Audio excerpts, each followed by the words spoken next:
Pada video kali ini, Mimin akan menceritakan sebuah kisah nyata tentang keluhan seorang wanita. Namun sebelum itu jangan lupa like, komen dan subscribe terlebih dahulu agar kalian dapat mendapatkan kisah nyata menarik lainnya. Baik, kita langsung saja simak ceritanya. Kepedihan Suara Hati. Begitulah kisah ini sebagaimana diceritakan oleh Syekh Abdul Hamid Abid Al-Maslami. Kisah ini aku tulis dengan tinta darah dan aku susun dengan goresan kepedihan. Kisah ini merupakan surat bagi orang yang hidup dengan kesedihan sepertiku lalu dia menghibur dirinya, bagi orang yang dilindungi Allah dari kesedihan lalu mewaspadainya. Banyak orang yang telah mengecap pengalaman pahit ini sebelumku. Mereka mencatat pengalamannya dengan kepedihan dan penyesalan. Namun sayang, aku tidak menyesali dan tidak bisa mengambil pelajaran dari kisah mereka. Pada awalnya akulah yang berhati-hati dan terus memperingatkan teman-temanku atas kebiasaan buruk yang mereka lakukan sampai aku bosan. Namun, nafsu seksual dan emosional mereka mengalahkan segalanya. Dahulu aku tidak pernah membaca majalah cabul atau menonton film porno. Aku tidak pernah pergi ke pasar atau tempat hiburan. Justru aku sangat menjaga diri dan pemalu. Aku menyadari semua itu. Karena sikapku itu, mereka lantas menjulukiku, si wanita Kuper, dan juru dakwah. Namun kemudian, si wanita Kuper dan juru dakwah ini justru menjadi tawanan berbagai dosa. Aku menjalani kehidupan dengan waktu-waktu kosong tanpa bekerja dan belajar yang nyaris membunuhku. Aku hanya bisa melakukan sedikit perbuatan baik yang tidak mampu mengenyangkan berbagai kesenanganku dan mengikis waktu kosongku. Dahulu, aku mengenal internet hanya sebatas media dakwah dan dakwah. Aku ikut dalam milis Islami yang selalu mengkritikku jika aku berusaha sedikit menghibur diriku. Bahkan, mereka harus mencegahku dengan cara memusuhiku dan bersikap keras kepadaku. Ketika itu, aku memang mendengar tentang beberapa orang remaja wanita yang berbicara kepada lawan jenisnya yang sebaya lewat messenger. Aku merasa aneh dengan tindakan para remaja wanita yang terbilang berani itu. Aku juga merasa aneh dengan para wanita yang berani berbicara meladeni para pria. Aku lalu masuk ke milis umum hingga aku bisa sedikit lega. Namun, rupanya setan berhasil mengelabuiku. Aku belum biasa berkumpul bersama teman-teman di milis umum. Saat aku di milis umum, banyak email yang masuk dari teman-teman di milis Islami agar aku kembali lagi berkumpul bersama mereka. Di milis umum aku mendapatkan sesuatu yang aku rasakan hilang dalam milis-milis Islami. Aku mendapatkan orang yang memerhatikan berbagai keadaanku, orang yang menghargaiku dan memotivasiku. Bahkan, aku mendapatkan kata-kata manis yang memang benar-benar aku butuhkan. Di milis umum aku berupaya sedikit menjalankan seleraku berdakwah dan aku memperoleh buah yang tak pernah aku dapatkan dalam milis Islami. Namun, aku tidak bisa menolak berbagai hal negatif karena aku takut mereka bakal lari dariku. Setelah beberapa lama berjalan, hal-hal negatif itu pun berubah menjadi positif. Aku terus memperingatkan mereka, karena hubunganku dengan milis tersebut, aku mantap untuk tetap bersama dengan tetap berusaha melakukan perubahan di dalamnya. Namun, keadaan demikian tidak berlangsung lama. Aku merasa asing di tengah-tengah mereka. Akulah satu-satunya anggota yang tidak bersenda gurau dengan anggota milis yang lain dan berkirim surat dengan mereka.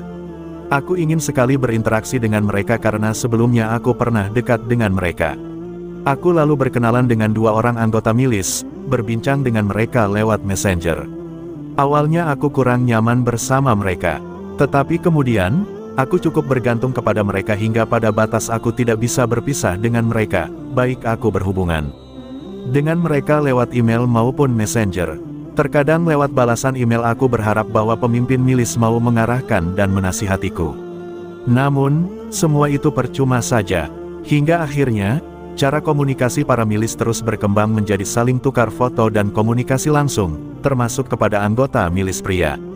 Mereka memiliki tampan yang elok dan perangai yang baik.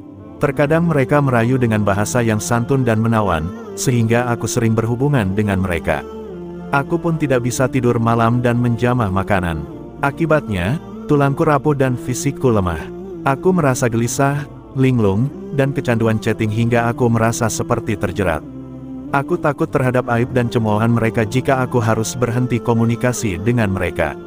Akhirnya, aku memutuskan untuk berbohong dengan mereka.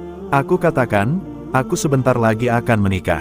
Selanjutnya, aku pun tidak tahu, apakah aku akan sabar jika berpisah dengan mereka dan apakah Allah akan menutup aibku.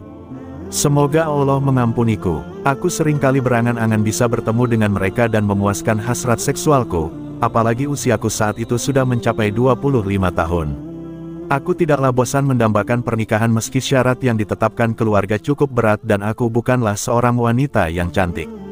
Karena rasa maluku yang cukup besar, aku tidak bisa meyakinkan keluarga untuk menikahkanku jika ada seorang pria yang agamis meminangku. Mereka menolak mentah-mentah tipe pria seperti itu, kecuali jika dia berasal dari keluarga sendiri dan tentunya dengan syarat-syarat yang mereka ajukan dan tidak masuk akal. Mereka seolah-olah menghalangiku untuk bisa memomong seorang bayi dan merasakan kebahagiaan menikah. Hampir semua teman-temanku sudah menikah, sedangkan aku masih saja menunggu pria yang bisa diterima keluargaku. Aku percaya pada takdir, tetapi kemampuanku untuk bersabar terbatas. Aku tidak kuasa menahan godaan hidup. Tiada hiburan bagiku kecuali dengan melakukan chatting yang penuh dengan tema-tema menggairahkan dan membangkitkan syahwat. Milis tidak pernah lepas dari pembauran antara pria dan wanita. Sayang, kami tidak bisa mengontrol diri kami untuk membatasi jarak dengan lawan jenis. Padahal, bersenda gurau kepada mereka saja kita dilarang meskipun dengan mahram. Ketahanan pria dan wanita lemah saat mereka berada di dalam komunitas yang penuh dengan rayuan dan godaan.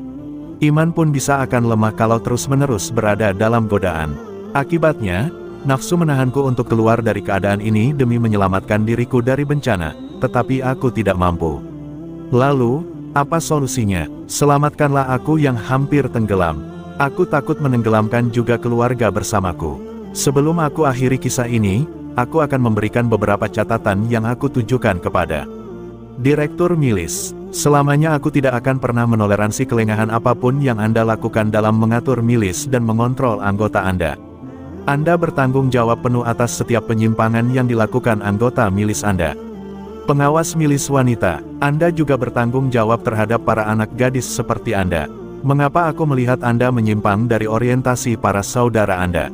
Mengapa Anda tidak menjalankan amanat yang dipercayakan kepada Anda? Mengapa Anda tidak meninjau para saudara Anda dan memberitahu mereka tentang kedekatan Anda?